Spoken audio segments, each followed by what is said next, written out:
Kingdom salutations. Welcome to day 196 on Daily Dose of Hope, and we've been on the subject divine favor. Today we'll be looking at the source of what? Divine favor. Because favor comes from God, but man can decide to show you favor.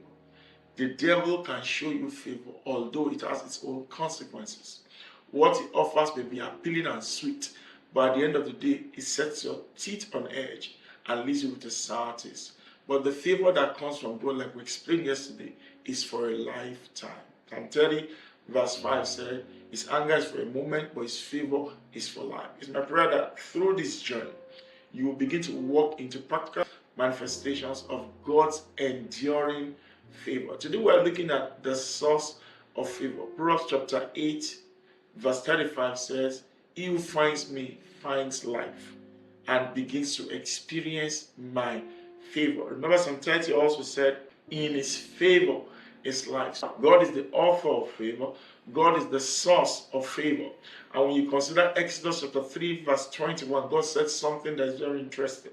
God said to the Israelites as they were leaving the land of bondage in Egypt, he said, I will give you favor. It's impossible for you to give what you don't have. There is a principle in law that you can't sell or give what is not yours. So when you buy something on falsehood and the original owner shows up, he has the capacity to recover what you have bought because it is not in the seller's right to sell to you in the first place. So it is with favor. God said, I will give you favor because it is mine. I will give you favor because it is in my custody. I will give you favor because I have the power to give it to you. I will give you favor because I can give to whomever I choose what is mine. So the source of favor is God. And the thing about favor is that when God begins to show you favor, it seems to the world that God is biased.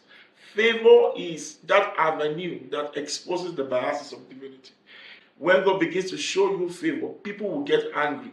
But because it is God's own, and he chooses to show or give it to whomever he pleases, there's nothing anybody can do about it. So the source of favor is God, because it is in God's nature to be merciful, to be gracious, to be kind, and to show favor to people. It's my prayer that God will consider you a recipient of his favor and will distinguish you by his benevolence in the name of Jesus. God bless you.